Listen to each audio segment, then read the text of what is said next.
Chapter 2. About halfway between West Egg and New York, the motor road hastily joins the railroad and runs beside it for a quarter of a mile so as to shrink away from a certain desolate area of land.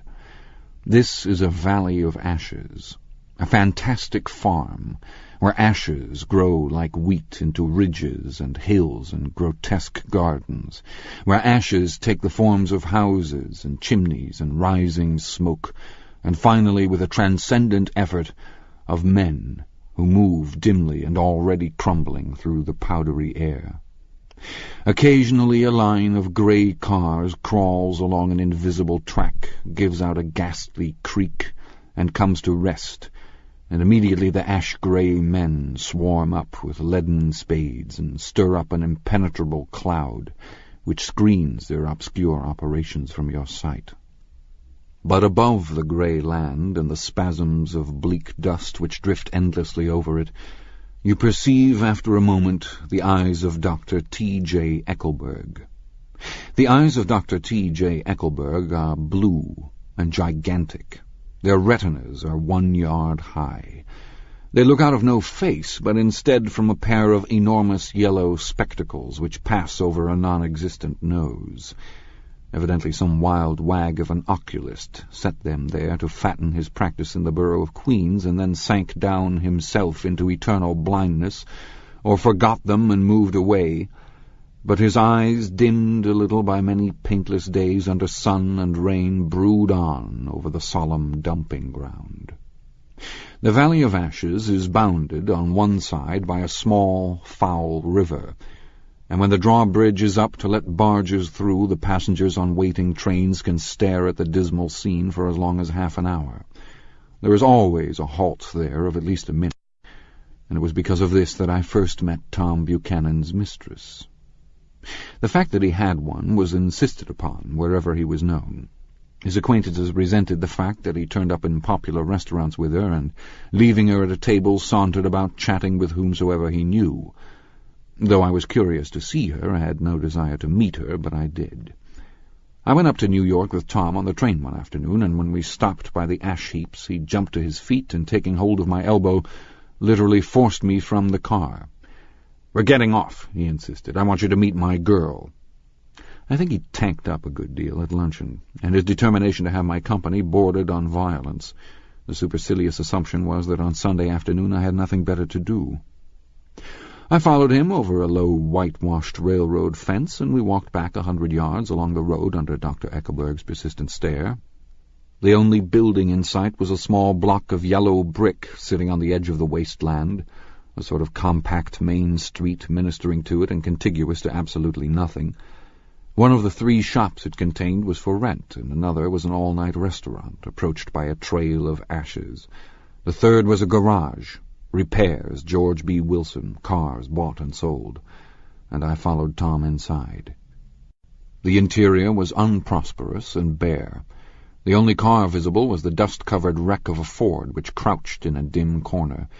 It had occurred to me that this shadow of a garage must be a blind, and that sumptuous and romantic apartments were concealed overhead, when the proprietor himself appeared in the door of an office, wiping his hands on a piece of waste.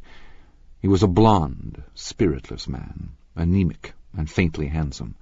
When he saw us, a damp gleam of hope sprang into his light blue eyes. "Hello, Wilson, old man," said Tom, slapping him jovially on the shoulder. "How's business?" "I can't complain," answered Wilson, unconvincingly. "When are you going to sell me that car?" "Next week. I've got my man working on it now." "Works pretty slow, don't he?" "No, he doesn't," said Tom coldly. "And if you feel that way about it, maybe I'd better sell it somewhere else after all." "I don't mean that," explained Wilson quickly. "I just meant—" His voice faded off, and Tom glanced impatiently around the garage. Then I heard footsteps on the stairs, and in a moment the thickish figure of a woman blocked out the light from the office door.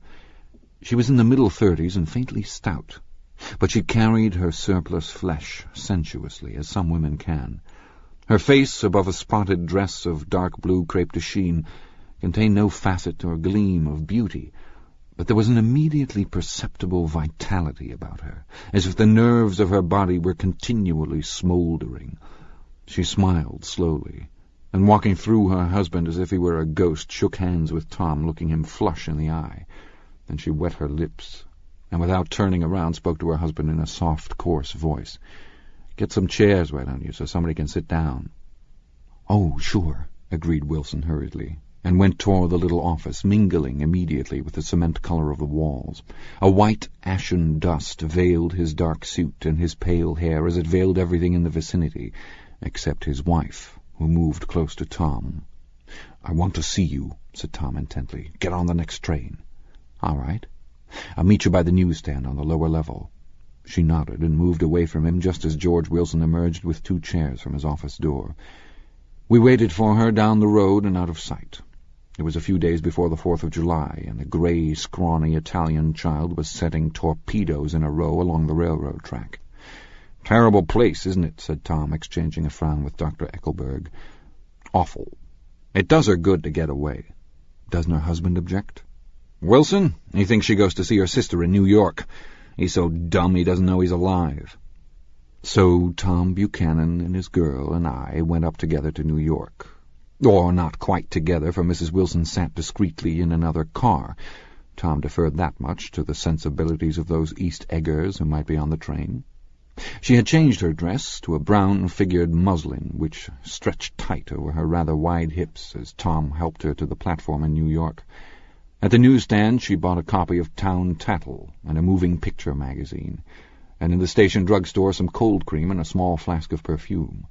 Upstairs in the solemn, echoing drive she let 4 taxicabs drive away before she selected a new one, lavender-colored with grey upholstery, and in this we slid out from the mass of the station into the glowing sunshine.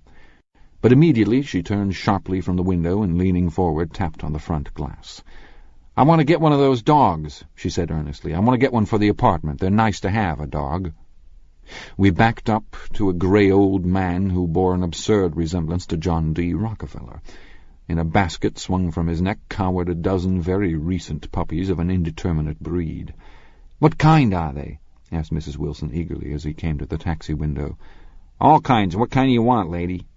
"I'd like to get one of those police dogs. I don't suppose you got that kind." The man peered doubtfully into the basket, plunged in his hand, and drew one up, wriggling by the back of the neck.